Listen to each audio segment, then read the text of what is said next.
Hello and welcome back to Bourbon Barrel Talk. I'm your host, Scott Minton. Today we are at Prohibition Craft Spirits, and we are with the distiller, Mr. Harrison Hyden, and the owner, Mr. Keith Hazelbaker. How are we doing today, gentlemen? Fantastic. Doing good. Good. And today on our panel, we have Mr. Ryan Chester's back with us. What's up? And Matt Jasnoff as usual. Hey.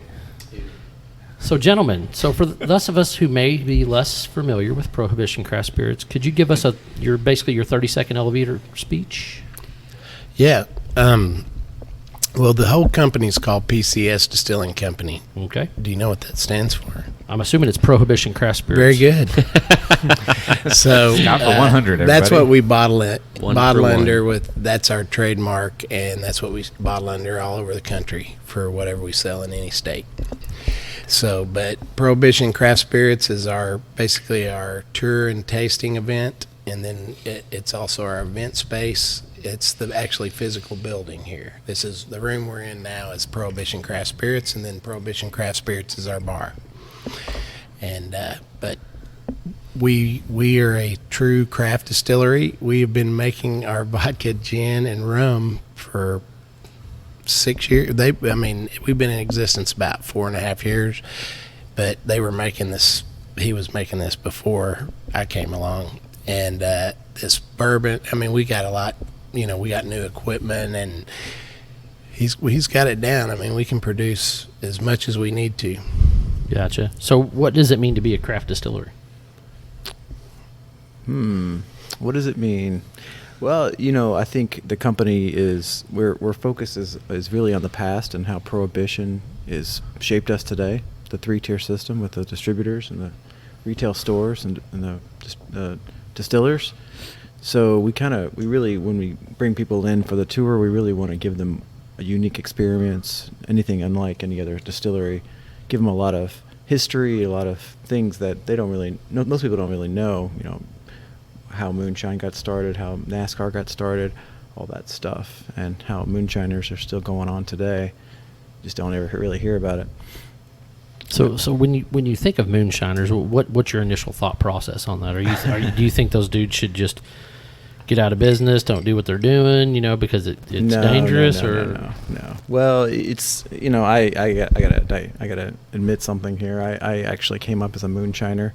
I was moonshining in my backyard for 5 years, and I have confirmed with the ABC that is in the past and does not need to be revisited. I have been convicted as a moonshiner, and there's not many of us out there that have gone legit and actually come out with our own legitimate spirit after being such a long history of distilling in my backyard. So, you have to do your research. You have to be careful with this stuff because it can kill you if you're not careful. But as a fellow craft beer maker, you can't just make beer with you can't. You got to use a lot of sanitary things. You got to use the right equipment, and if you don't do it, guess what happens? You don't get the beer.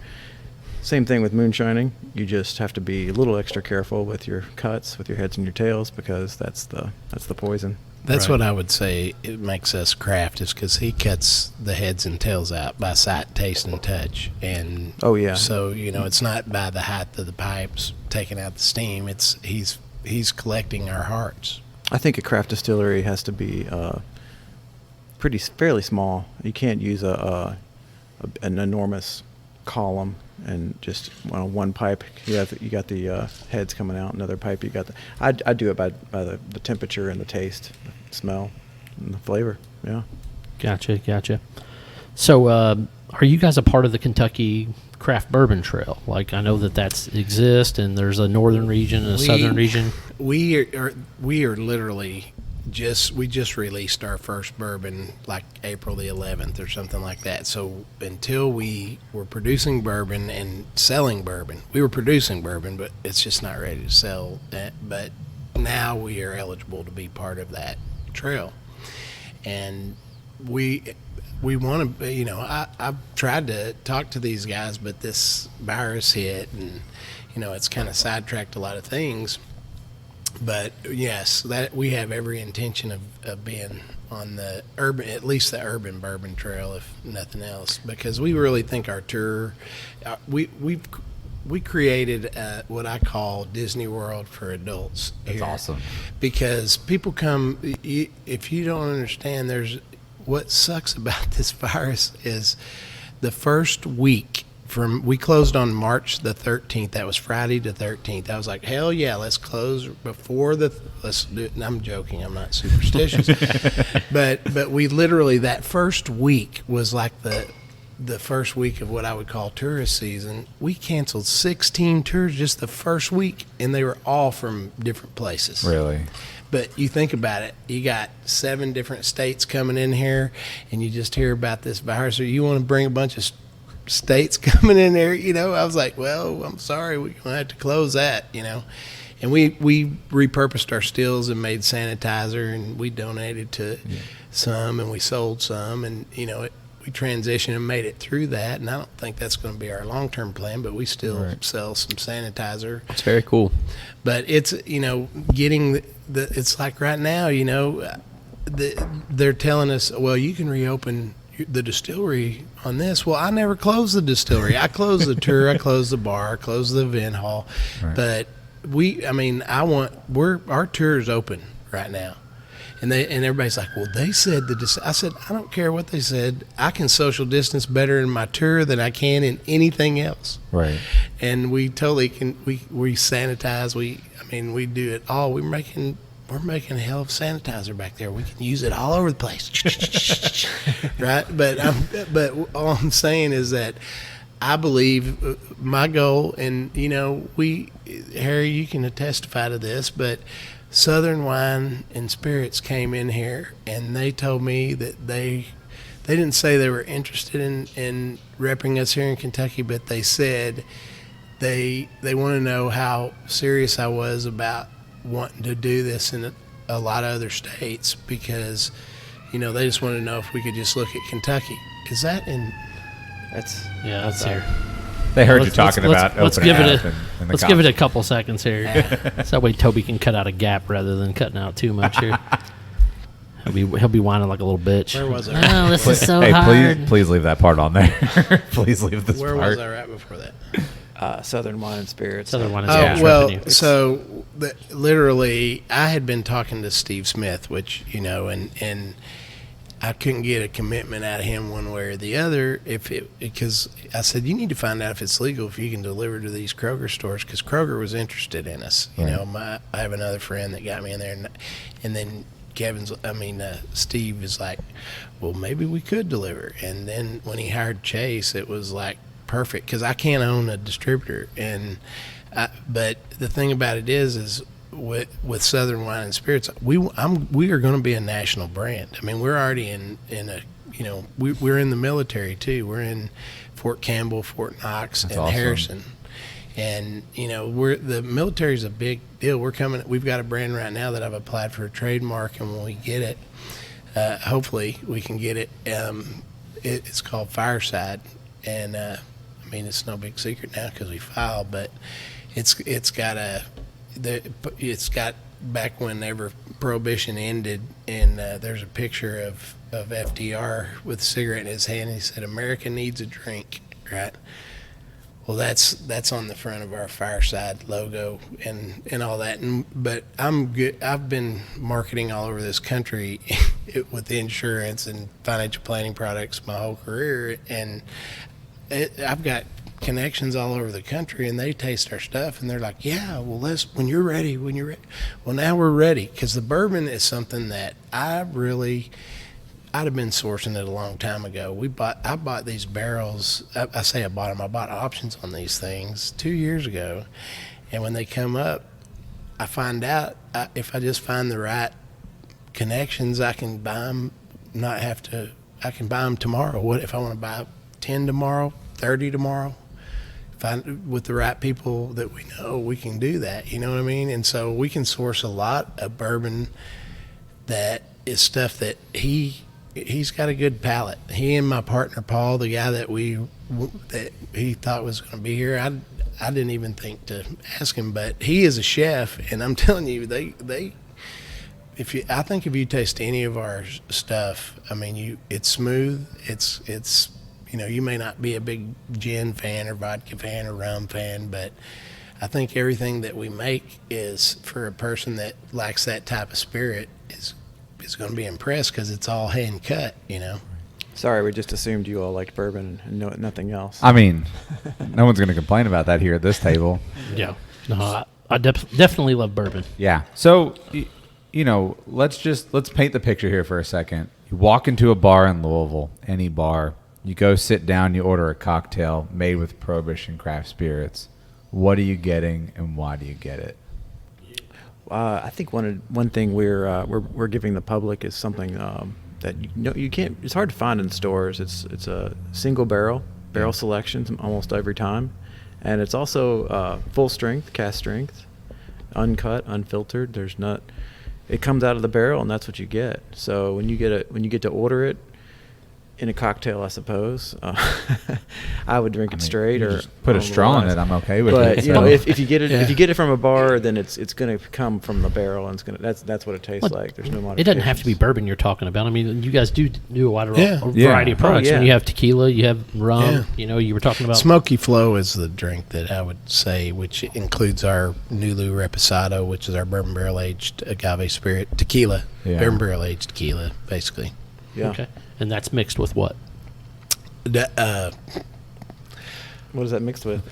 We're not the bartender. Quickly. I don't know. All I know is that I buy a lot of butane because they do some kind of burning on this board with it, and it's got smoke coming out of it. And We char the barrel stave and give it a little smoke. Yeah, that's flavor nice. into So it's it. kind of like a smoked Manhattan, but with that's what it's like. an A aged Manhattan. tequila. Mm-hmm. Gotcha. He calls it a southern Manhattan or I don't know. South of the border Manhattan. yeah, something like that. All right. But anyway, That would probably be pretty good. Yeah, I'm all down for that. I mean, I still like 11, but So we spoke a little bit about some of the products that you sell, the rum and the tequila and things like that. Can you go through the rest of kind of your, I guess, variety of products that you're currently running, Harrison? Sure. Yeah. Well, that was the big thing. I can tell you a little backstory. We started out with my original vision in 2014 was just to be moonshine, just to sell flavored moonshine, because that was a big deal. Everybody was watching that Moonshiner show. I don't know if you remember that show on TV, but and then we quickly talked to distributors and realized that that's not going to happen. That nobody cares about moonshine.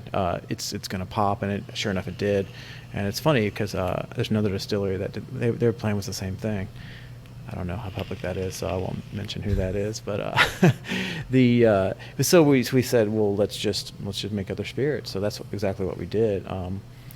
My original spirits were vodka and gin, and I've expanded out to rum over the years, and then now bourbon.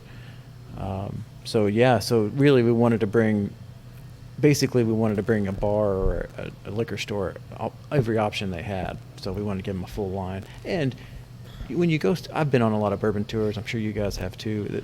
A lot of the times they run together, and you don't really learn anything new. It seems like. So that's what we wanted to be. We wanted to be different and something that give you a little bourbon break from all this Kentucky bourbon that we have. So are we going to have some root beer and some apple pie moonshine here pretty soon? You brought out a secret stash. Yes. I don't know if we can talk about it or not. We can. That was the original plan, and that's still in the plan in the future. We're trying to really get our roots down with all of our other spirits. Well, I am the one that when you put nothing that we make do we add any coloring or flavoring or anything except for that, and we're not making that right now. That's not out there anywhere you can get. That's a private sample, and we eventually could. But I proudly say every product that we have, we don't add any kind of a coloring or flavoring or Sugar, fructose or anything. And what's good about that is, number one, it's good stuff. But number two, there's no shelf life. I don't have to worry about spoilage. You put anything else in there, coloring, you put fructose in there, after a certain period of time, it's not going to taste the same. And there's also two things that give you a hangover. There's the methanol in the alcohol. So your bottom shelf vodkas will give you a little hangover, and sugar. So if you ever wonder why you got a bad hangover, it's because you had too much sugar. You had your alcohol was too cheap. Yeah, well, there's usually a couple other factors. You had hidden in just there way as too well. much sometimes. Amount has no factor in that. No, none at all. So Harrison, between you say you start out with gin and vodka, Yeah. you now moved into rum, you have moonshine, bourbon. What would you say is your baby? What's your bread and butter? I really like the bourbon. The bourbon's coming out good. My bourbon's too young, so it's not ready. This MVP bourbon that we have right now is awesome. I'm really proud of it. I really love it. But my baby's my gin. I've got a lot of botanicals. I've got 14 botanicals in this gin, and I'll get you guys get a chance to try it. Yeah. But I'm definitely a gin fan. I like me some I'm gin. a gin guy. I'm not a gin guy. man, we should have started out with that then. Our vodka and gin, the first couple of years we submitted to the Micro Liquor Awards, which you have to produce 50,000 gallons or less to enter there. But we got gold medals on the vodka and gin, and we got a triple gold on our Nulu Reposado, which is our bourbon barrel aged tequila. Yeah. That's aged to a Reposado. And but when we submitted to San Francisco, I guess that was 2019. We got a silver medal on the Nulu Reposado, which we made the magazine because of that. The Spirits magazine that has all the But anyway, our vodka and gin, I didn't know about this till later, until they mailed me these medals. But we got a bronze medal on each one of those, and from what I understand, that's pretty good, but we just didn't make that magazine with those. I guess silver is the lowest that they do, but that vodka and gin is something that I think that we will sell nationally. We've got a couple of national things that we're really shooting at, and I think we got a good shot at it. All right. So the city of Louisville seems to be a huge catalyst for unique craft spirits companies, and they really seem to blossom and grow while they're here in this area. How has the community of Louisville and Kentucky in general helped you grow your product or brand? Everybody asks. A lot of people ask when they come on the tour, "Will, are you from Louisville?"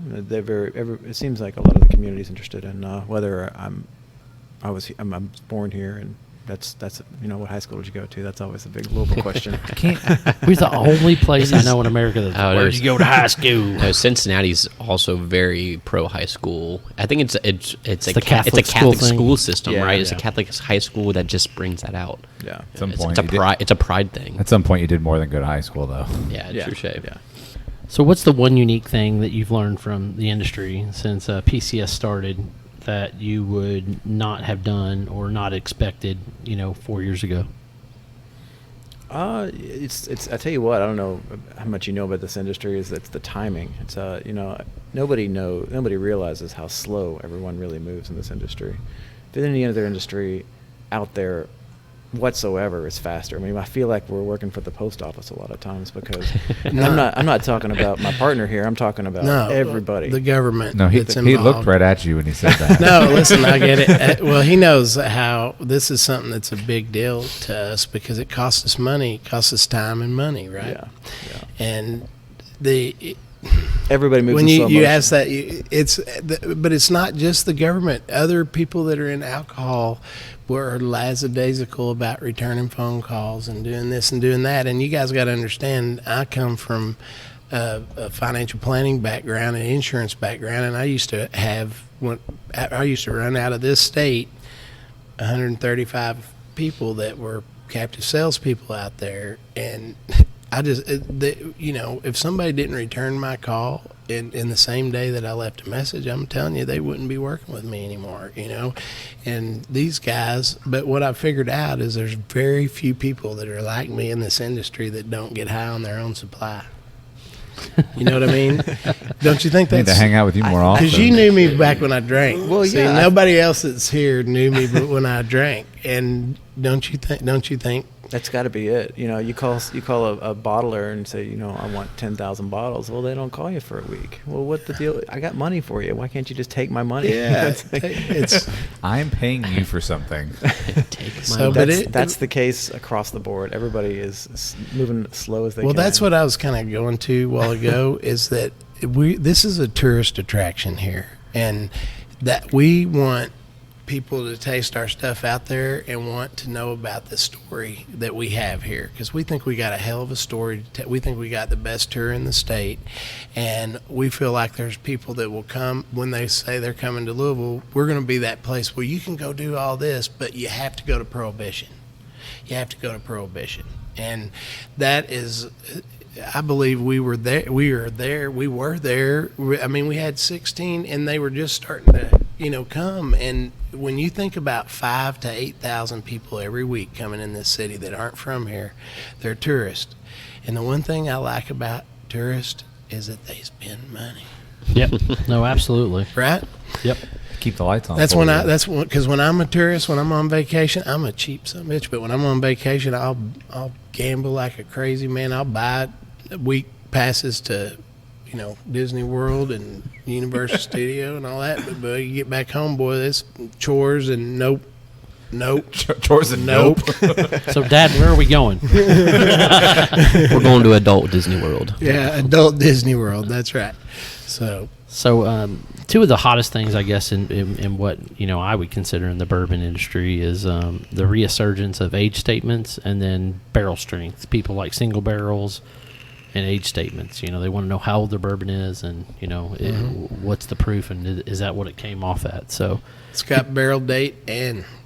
You right. see what I'm saying? So is that the move? Is that kind of the plan moving forward? Like I said, that's what you guys are doing right now with some of your source stuff. But moving forward with the products that you're making yourself, as transparency, it ages and we definitely want everybody to learn the whole picture, because that's a big strength that I think we have, is that not just putting your money into investing money into something that you're buying, but also putting your time and your knowledge into a product. And when you learn more about something, you grow to appreciate it more. And that's why we have the tour, and that's what we have, the way we have it set up, is to really understand what product you're getting and where it's coming from, and really the history behind it. Good.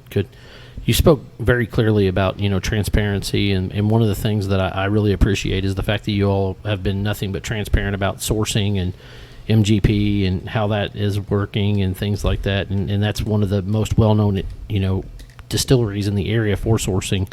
Yeah. Can you tell us a little bit more about your interaction with MGP and what does the selection process look like with them? Yeah. Well, we met with one of their representatives, and like I said, I'd had these options on some things, and I actually I didn't realize it, but when I got back to that stuff, it was all MGP. So now we are actually, we're buying some through those people, and we're buying some directly from MGP. But what I've found is there's a lot of these what I would call wholesaler places that own barrels in these places already. But anyway, does that answer your question? Yeah, no, absolutely. Harrison, I let Keith handle most of this. Okay, that's fair enough. Yeah. So when you guys are actually sourcing from them, do they just send you samples, or do they just say, "Hey, we've got 25 barrels"? No, we get samples. Okay. I find that I get little samples of per mash build, basically. And I see what age the barrels are and all that. Like I said, I knew what age these other ones were, but I'm finding that I can find, like, I can buy them straight from MGP. It is. I think they got as much as you want to buy. I mean, I give them numbers. Can you do this for that? Well, we can do that, but not for that. So, but what I'm saying is, I'm totally fine sourcing bourbon for a while, because we're in Louisville, Kentucky, and it really, I can't even tell you the difference. We've had so many interviews and things like that with magazines and all this, because we weren't bourbon. We were bourbon barrel aged stuff, right? We make bourbon barrel aged rum, bourbon barrel aged tequila, bourbon barrel aged gin. I'm sorry, was that all bad? No, you're good. Okay, but the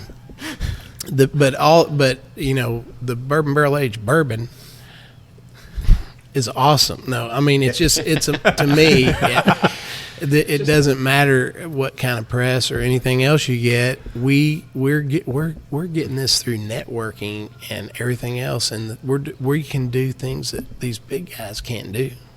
Right. I can create a brand and take it from beginning to end through TTB in less than 60 days, can't we? Yeah, and I've actually got a lot of tricks up my sleeve with these barrels. I'm pretty excited about this bourbon because there's so many different variation. Yeah. I mean, you guys got to try just 3 barrels here, and they all taste completely different. But what's great about the honey barrels is that everybody loves honey barrels, of course, the best cream of the crop. But I'm kind of excited about the bad ones. I'm excited about the ones that The little off profile. well, not just the off profile, but the flat ones, because there's a lot you can do with this stuff. There's a lot of manipulation you can do, and this is going to be a whole new realm of blending, aging longer. I've got some other tricks I'd rather not mention. But You sure you don't want to sell your secrets? I mean, We'll just have to wait and find out. So when you go and pick out these barrels, do you look for just certain mash builds in particular, or you want a little variety of everything? Well, we get a sample of whatever, the variety that they have in different ages and all that, and then we taste. And I say, I taste it, but I don't swallow it. So I don't trust my judgment because I don't feel I can't tell how hot it is the point. You know what I mean? And so when Paul and Harry and Chase, when they taste it and they tell me, yeah, this, and this, then that's when we. So you're like Bill Clinton. You don't inhale. Not with Jesus. liquor. I inhale other things. You probably see me puffing on this. I mean, but no, that's Hey, what you pretty- do in your spare time is up to you, buddy. Yeah, I know. Are you guys currently sourcing from anywhere other than MGP at this time? What do you look for when you're sourcing? Also, do they give so I've heard from some of the other distillers that are sourcing that it's really hard to get a 12-year. It's really hard to get an 8-year. I mean, it is. It's money is what it is, and a lot of people are fixated on the years. When I don't know how long you've been drinking bourbon, but the story and the road of drinking bourbon, and the longer you go down that road, I feel like it changes, and you adapt to different. And a lot of people think that, oh yeah, the 13-year, the 15-year, that's all I'll drink. That's just not. To me, that's a newer guy who's in the bourbon world, because really each barrel will mature to a certain point, and it will hit an apex of perfect flavor, and then it will go down. And whether that's 9-year, whether that's 12-year, whether that's 5-year. 5. I mean, it's all about what you want the flavor to taste like. So we're pretty excited about these barrels, because a lot of these we're gonna hold them back, and we're gonna let them age for a little bit longer and see what we can get. But yeah, you can get some 12-year and some older stuff. It's just not. It's I would say expensive. we're much more likely to be aging stuff that we've sourced that long, because ours is 3 years. We got one that's 3. Yeah. We've got some 3-year-old rum right now. The oldest bourbon we have is only 1 year old. So It's only one. Okay. the oldest bourbon we have is 1 year. No, but what about that? The small one. Oh, the smaller barrels. Yeah, we've got some smaller barrels that are a little bit older, but they're so are those in 15s or 5 gallons. Oh, They're- yeah. they're small. Really tiny. They're probably done then. They're probably Yeah, ready to they go. are. They're Yeah. done. They're Yeah. good. Yeah. Yeah, anything that small, man, it doesn't take long for it to mature in those situations, and the ratios are way different, is what I've learned. We spent some time with another distillery, and literally some of his 4-year product tastes like it's 8 or 9 years old already, because he's running like a 23 or the 28 gallon, I think it is, a 28 gallon. So it's definitely a different experience in those aspects. So one thing I'm kind of intrigued about, I've always been kind of a tequila fan, and the Nulu Reposado, yes, Nailed has obviously it caused from blue agave and things like that. Are you guys sourcing that from someplace? The actual planting and everything else from Mexico, or We're literally importing it from Mexico. right? Okay, We've got From Jalisco. Yeah, we've got a good partnership with a distillery in Jalisco. okay. Well, And then you're barrel aging in the bourbon barrel after that. Yes. It Yeah. comes clear, and we barrel age it. We get freshly dumped bourbon barrels. It's Mostly silver, and it's smooth. This is premium tequila we're getting. It's smooth. It's the smoothest I've tasted, and I'm from Texas. Tequila and I don't go very well together. Tequila. We're using Doesn't like me, but I like it. we're using freshly done Four Roses. I'll tell you this: we have never all the stuff that we've done that we've brought in the methanol was in this last batch we got. The methanol was lower than the superior alcohols, and really all you're trying to find is something that's the superior alcohols are equal to the methanol, because that stuff burns out like 2.5 times faster, and and tequila ages a lot faster than bourbon. I mean, after 3 years it's pretty done. Right. But anyway, I think that makes a huge difference, because most people that think of tequila, they're used to there being a lot of methanol, and it's because how they do it. They have a mash pit, and they don't Open air. Open air and just the yeast in the air is what does it. He sources the exact yeast that he wants for each liquor, and it's all local stuff. But I don't know. I just see what they're doing with tequila down there is just the most inefficient shit I've ever seen in my life. But there's no other liquor like it. Right. Yeah, I know. Well, I think in some aspects too, though, you have to kind of respect the craft or the brand of what they're doing. They're using basically aerated yeast, right? They're getting wild yeast that are coming in, and they're getting a consistent product because of what's surrounding their distillery in those situations. But when I asked him, I said, "So how many times do you do that pit and it doesn't get what you need in there, and you gotta pitch it?" He said, "No, we have to empty it and redo it." Well, god dang, that's a lot of freaking work and money if you can't pull any alcohol out of there, right? Mm-hmm. Sure. And A lot of supplies. But it's like I said, we're not making that. We're just putting it in a barrel. Right. So, Right. But it's been a bitch ever since they changed the law down there where you can't call it tequila. And we signed an agreement to not call it on our bottles or anything. It's blue agave spirit, but It's I don't tequila. it's tequila. Guess where it Duly goes on the- noted. True moonshine. It's definitely tequila, but it's Guess where it goes on the shelf? Right. In the tequila In the section. tequila. and we also have our Nulu 92, which is the Añejo, which has been in there over a year. 13. So 5 months on the Reposado and 13 months on the Añejo. Okay, I was just about to ask that. Yeah. And Yeho means longer than a year, right? Yeah. Something like Year that. or more. Okay, yeah. So And, we have extra Reposado is actually 2 months 2 to 11 months is Reposado. Is that what it also gives us its color, though? Yes. Because it's different colors, right? I mean, they're Yeah. completely you notice different. how much darker that is than that? See Right. see the 92 versus... Yeah. Oh, see the 92 versus... Sorry about that. I have a tendency to do the That's same all thing. right. Yeah, I'll be- Matt's like squirrel. We're also pretty when excited. I do my workshops, they pin my mic right there, so I can't get away from the sun. I wish I could do that to you, but I can't, unfortunately. So, obviously being tied to Louisville, and you spoke about how cool that is and how much it's helped out, is that why you guys have tied so many of your things to Louisville names, such as the Phoenix Hill Vodka or the Baxter's Rum, Highlands Gin, that type of thing? How did marketing tie into the city of Louisville, and how much of that was super intentional and how much of that was just, kind of the, I guess they call it the kind of the smoke mirrors? And a was- lot of thought went into that. A lot of my thought, anyway. Yeah, I to be honest with you, all those names that you just named were already in. They were doing those names, and I went. That was part of my plan that I did for them, and I just implemented pretty much what I was trying to get for them, for us, and it's worked out pretty well. Well, it works on 2 fronts, because you got these local, nobody knows what Phoenix Hill is unless you're from Louisville. So if you're from Louisville, it's great. Oh, yeah, it's local vodka. But if it's, let's say it's in Indiana, Ohio, it's still a cool name. It's Phoenix Hill, and we came up with some good slogans, rises from the ashes of the fire of the still. You know what I mean? Something like that. So you don't really like the Highlands Gin. The Highlands of Scotland is where the juniper berries grow. So there's a lot of double meanings that you can implement outside of state as well as inside. So there's a cool story behind, each name, which is also unique. We've got some good, yeah. And our Nulu is our signature. We that's our main trademark, and Right. heck, we almost called the place Nulu. We discussed that.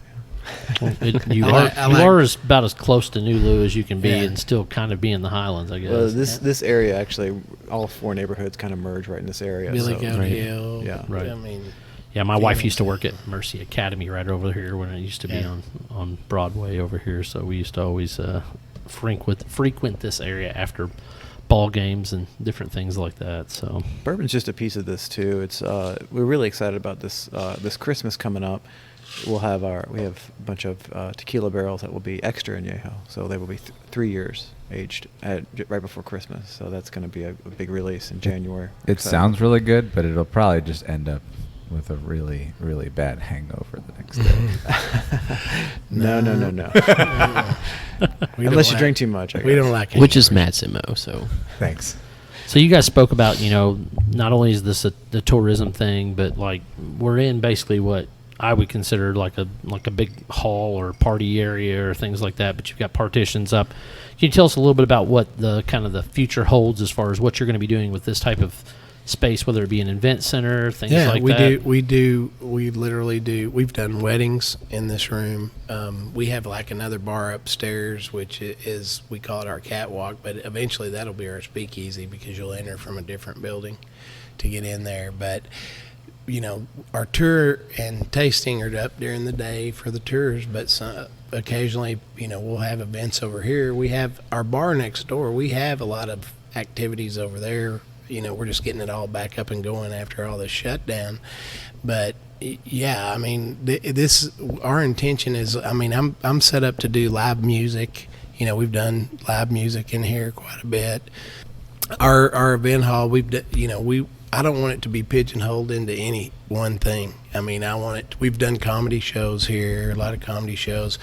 I'm trying to think of anything else, but there's a local like a academy that teaches kids music, School of Rock. Yeah. And they have their concerts in here that the kids perform, and that's probably the coolest thing I've ever. Is that the Mom's Music Group over there? I think so. Mark Maxwell and them guys over there. I don't know. I don't know. Their son, people that own that son, Logan, works with us here. He's one of our tour guides. Gotcha. But it's this room. The whole thing is like it. We're going to have some bourbon event things upstairs, and that different groups come in and do. We're going to try to have a lot more things that'll tie to promoting our products, and having people come into events to do tastings and those kind of things. If that makes sense to you. Yeah, no, absolutely. There's a lot more than just a distillery. It's pretty tricky because there's just there's basically 5 different businesses we're running: a tour business, a bar business, a distillery business, an event business, and it's just a gift shop. There's just so many different. It's like a liquor things, store. Yeah, that we have to imagine that manage. Yeah.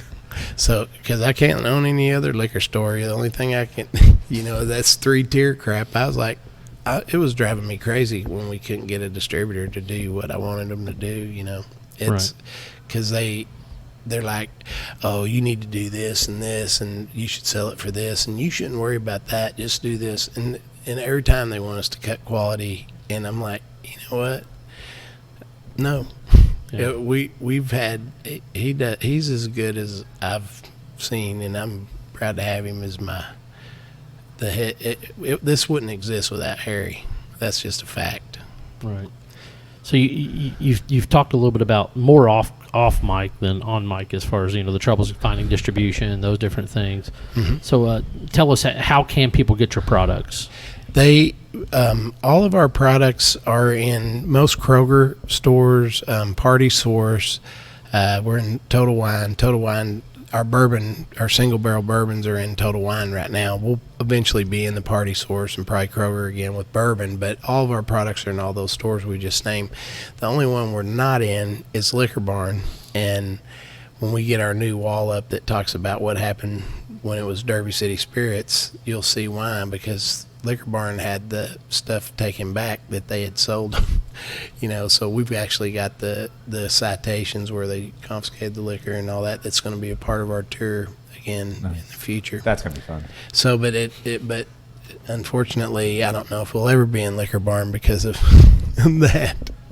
So, but that's all right. It's a big world besides Liquor Barn. Yeah.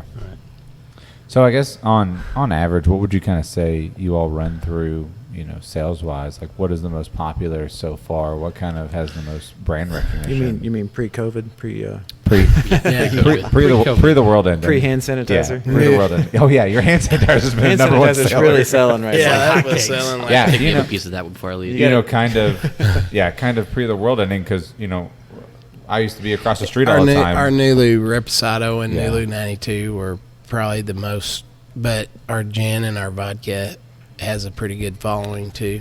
Yeah. And we've had it priced way more expensive than it probably should be, but when we priced all this stuff, the taxes were $13.50 a freaking gallon, and awful.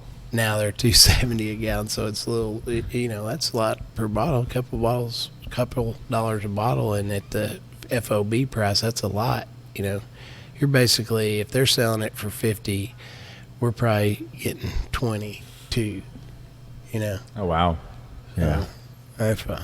But when we sell it to gift shop, we get all 50.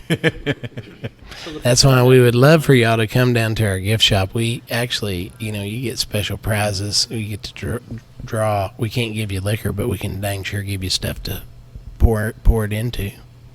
Shot glasses, hats. So we need to go buy some things from the gift shop. Is what I was just told.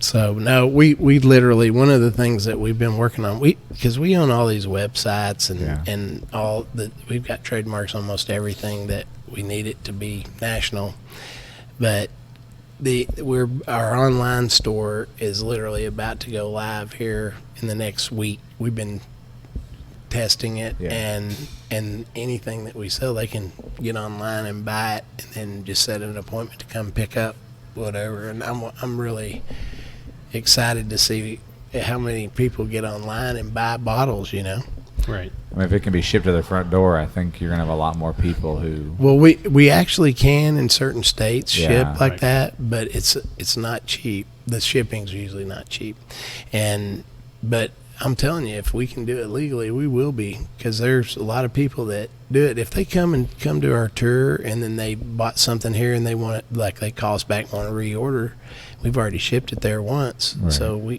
allow that. And I use UPS's alcohol thing. It took me 6 months to get through all their freaking checking Wow. to have the right to ship samples, right? And after we did that 6 months, and it's like, can I ship some freaking bottles now? This is ridiculous. And, Sure. I mean, what the government does with all this, they make it so it's like they criminalize business to where, well, if you do that, you can go to jail. You can go to jail. I've never been threatened to go to jail so much since I got involved in this business. It's ridiculous. But every once in a while, if you do it the right way and you try to be respectful to everybody, it ends up working out. Yeah. Right. So if people want to reach you guys at Prohibition Craft Spirits, what's the best way for them to do that? Depends on what you want. Info at pcsdistillingco.com. We've got a website. We've got an email. If you're wanting to do a party or an event, we got an event planner we can hook you up with. Okay. Yeah, but if email is info at pcsdistillingco.com. Gotcha. What about Facebook, Instagram, Facebook, Twitter? Prohibition Craft Spirits Distillery on Facebook, and we're on Instagram, and It's Prohibition Craft Spirits Distillery, or Wouldn't be that. It's too long. no? Well, then what? I don't even know what. you got we have to ask our TBD. guys. Yes. We'll have to ask the other guy. Yeah. Hey, Paul, what's that? Yeah, Paul, can you tell us? Yeah. Oh, yeah, it's this. You can just. And if we're looking can't y'all to- cut him in between there? You Sure. gotta edit, but A one phone clip. You'll find us online. And if we're looking to, purchase straight off your website, what's your website? It's orders at prohibitioncraftspirits.com. Well, the other thing that we're about to have out is that bourbon barrel aged rum. I'm Yeah. excited about that too. Rum's coming soon. Yeah, I will tell you that seems to be the leap for most bourbon drinkers is a really good age stated rum that's kind of if you're not drinking bourbon, where are you going with it? And it's typically, something on the rum side is where I find a lot of people move to. How long are we waiting on that bourbon aged rum? Oh, that depends on a lot of things. I think it's ready. We've got 5 barrels, which doesn't sound like much, but with our market, 5 barrels would be a nice to start with. But if we wait another 6 months, we'll have 10 barrels. That'll be 2 years old, which isn't that old. No, one of them is 3 years. Order.prohibitioncraftspirits.com.